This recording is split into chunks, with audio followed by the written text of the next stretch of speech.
So this is the story of the kid who turned his dad in. That's what, like, his dad. And it's funny because, like, if you really want to imagine what those conversations were actually like, the dad's sitting in the chair, slumped over with his belly sticking out, holding a beer. And the kid's like, Dad, were you at the Capitol? And I was like, oh, yeah. And he's like, and that's it. That's probably all that happened. Yeah. There's an off-Broadway play right now that's came out. Have you seen Yeah, this? I've seen the clips of What? it. There's an off-Broadway Hold on, what? play right now of January 6th. It is. I mean, it almost makes me mad because it's almost funnier than what we made. This is Oh, no. Should we, is this, where's the, yeah. There's yeah, the play. that's it all right right, there. here we go. Down everyone who was there, you know that's right. You know that. Peppers! Videos and cell phones. Government's closing in. Wasn't that, bad? I don't care. How can you not care? Because I didn't break any laws. Tell me the law I broke. You smashed through police barricades and you overtook the United States Capitol. I didn't break any You laws. carried your weapon on the federal grounds. Okay. Okay. Okay, I carried my weapon on the federal grounds that we own, that American citizens own. Paying taxes gives you no Who said I right. pay taxes? What? I have every constitutional right to carry a weapon and to take over Congress. Just because a law is written does not mean it's the right law. We went in there, they scurried away like rats and hid. That is how you do it. I thought this was you guys. Oh, my God. Yo, Yeah, these it's hard people, to top that. So this is the story of the kid who turned his dad in. That's what, like, his dad. And it's funny because, like, if you really want to imagine what those conversations were actually like, the dad's sitting in the chair, slumped over with his belly sticking out, holding a beer. And the kid's like, Dad, were you at the Capitol? And I was like, oh, yeah. And he's like, and that's it. That's probably all that happened. Yeah. Yeah. That was the first trial. It was Guy Riffett. Was the actual real name of the character that was arrested and went to trial. And he carried a firearm illegally into the district. There were a lot of people that carried firearms. It was winter. It was cold. There was a lot of places to hold, and keep a gun concealed. So there was a lot more of that going on there that day than we would want to even admit. But the most important thing that everyone has to understand is that not a single person in the crowd used those weapons against law enforcement. The only shot that day was fired by a cop. Yeah, I think everyone agrees it's a bad day, but it's kind of funny how they've turned it into the apocalypse. Yeah. And that's why I opened the show by talking about May 29th, 2020. Because at the very least, you could make the argument that, by all means, say they're comparable. I don't care. The president was forced into an emergency bunker. And actually, I would say it's not even fair to call it comparable because the far left injured over 100 officers, set fire to St. John's Church. You know what? And I'm going to pull this video up. And they firebombed the White House grounds, tearing down the barricades. Nothing. The photos of that day are insane, of the smoke rising up from the streets of D.C. from the helicopter shots. It's insane. It might also be pertinent to say that the people that day, all of them were kind of in accord. We're all going to act stupid and a fool, and we're all here to do violent things. The majority of people on January 6th were not there to do violent things. They were not acting violently. They were walking around. We've seen the tour videos. These are two different crowds completely.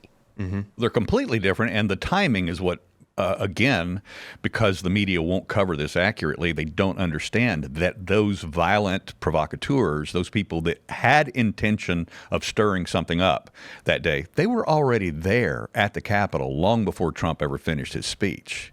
And, because that whole thing erupted 25 minutes before Trump ever left the stage. And they were already breaching barricades and They had already murdered AOC.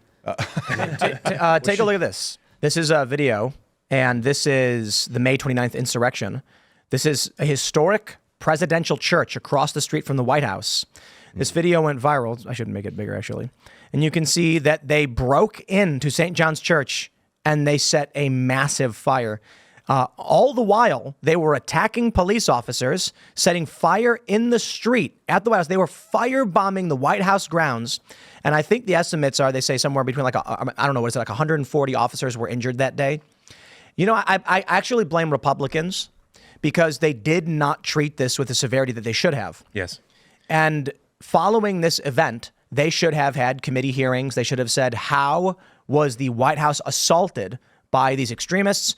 How was it that Donald Trump was forced into a bunker? But they did nothing. And so when Donald Trump, after they clear the riot, the insurrection out, Trump takes a photo with the Bible at St. John's Church. They nearly burned it down. Fortunately, firefighters were able to put the fire out.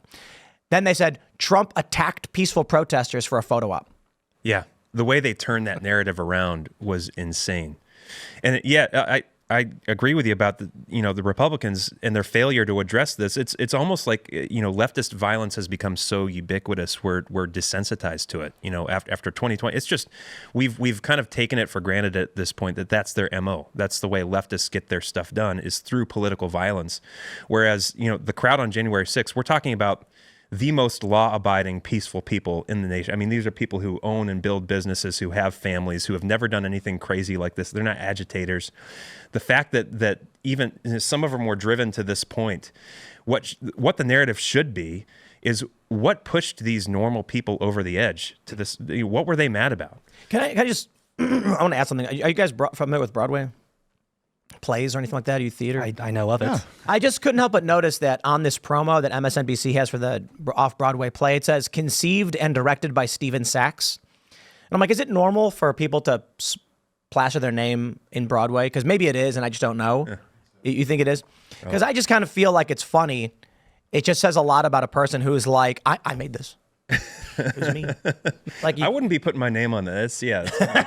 well, they're making a movie too. Aaron Sorkin is scripting a movie about January 6th, which is hilarious to me. The West Wing guy. What was that show? Newsroom or whatever? Yeah, Newsroom with Jeff Daniels. Having worked in newsrooms, I cannot. That show is so absolutely awful. Just so melodramatic. Yeah, it's just, oh my God, the garbage that Sorkin makes, where it's like, you really think this is what people think of these jobs now because of these shows. And I'm like, newsrooms are nothing like this. It's the stupidest thing ever. Lionizing these journalists as if they're like these, they deeply care about the truth and what they're saying, and they're just hacks. I had a teleprompter. It's not like so Newsroom dealt with a lot of big stories, but I can give you one really simple example of how these newsrooms operate, and it's not as important of a story, but it was when the movie Ghost in the Shell came out, and Scarlett Johansson was playing this character. She's white, and they said the character, who's the Major, that's the character's name. The character's a real name, but they call her the Major, is Japanese. And so, got a problem here. Whitewashing. And I'm actually a fan of Ghost in the Shell. And so during the editorial meeting, these young whippersnapper millennials are like, we actually have a story here because Scarlett Johansson is white, and it's an anime where the character's supposed to be Japanese. And so this is like whitewashing.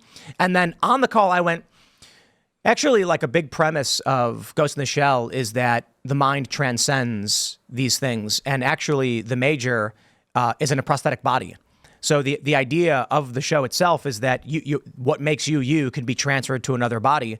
So a lot of fans are actually praising that you have the story being a Japanese girl is nearly killed, and they transfer her consciousness through cyberized nanites into a prosthetic body entirely. It jives with the themes perfectly. Yeah. And I was like, fans are actually praising this, saying this is an interesting way to spin it with a movie star. And then the editorial team just went, yeah, but we think white people, so we're gonna run the angle there. And I was like, but white people are bad. Yeah, but white people are bad, and we want the clicks, and we want to accuse people of racism, so we're just gonna say it anyway. And I'm like, okay. I think it's ridiculous because how many TV shows and movies do they cast people who are not gay as gay characters?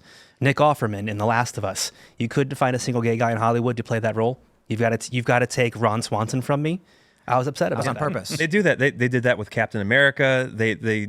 That any kind of masculine, traditionally masculine cis character, eventually is going to have to pay his penance by playing a gay guy. Cis. What is that? That sounds like a slur to me. Elon Musk is categorized it as a slur. Yeah, you'll get flagged for community for hate. Everyone says Heath Ledger offed himself because of playing the Joker. It was Brokeback Mountain. Who's going to play you in the January 6th movie? That's what obviously someone who looks very much like me. I'm thinking Ryan Gosling. Right. Yeah. Ryan Reynolds or something. We'll see. Yeah. That's a good point. Someone will there. You'll probably be cast as John Krasinski played me on Saturday Night Live. That's fantastic. Wow. Oh wait, I want to find that. Oh, that's awesome. That's great. Crazy stuff. You did they call him a lectern or his podium? Like, how did they say it? There were families sitting around a table game night or something, or a date night at someone's home, and the feds break in and they start arresting one person at a time because they were all at the Capitol. And Krasinski picks up a lectern from behind the couch and walks out with it. Hang on a second. Okay, wait, is this it? I think that is it, yeah. Is it? I think you know someone, and then this happens. I know. Well, let's start the game, shall we? Yeah. Oh, well, I bet that's the pizza. All right, but hop to it, Angela, because we got a lot of pioneering to get through. Okay, quit reminding us. Angela Barnes, you're under arrest. Okay, I know that. Angela! Not sweet racist Angela. It's true. Can we talk about how I'm a SNL patriot, sucks unlike so Mr. bad? Oh, it's just so hard to watch. It was worth it. I had sex with Chuck Norris. At least he told me What? he was Chuck Norris. He kept saying, "You still think I'm Chuck Norris, right?" Okay. Well, thank you for telling me the Well, joke. let me just get my It's so stuff, cringy. please. Okay. Now, Uncle Jam says don't tread on this. Oh, man. It's so Is anyone freaked out that 2 of our friends just got arrested? Oh, no, not you too. Dude, you know me better than that, okay? It's just the pizza guy. Or is it? Damn it. Are you Keith Reynolds? Yes, or Q Daddy on Facebook Marketplace. So we didn't get to see him carry the lectern, but Oh man. I don't. It's in the sketch. Do you have a passport? No, we don't care about whatever that is. Yeah. Oh, there he is. I mean, I think that was the right choice for actor for you. I think so as well.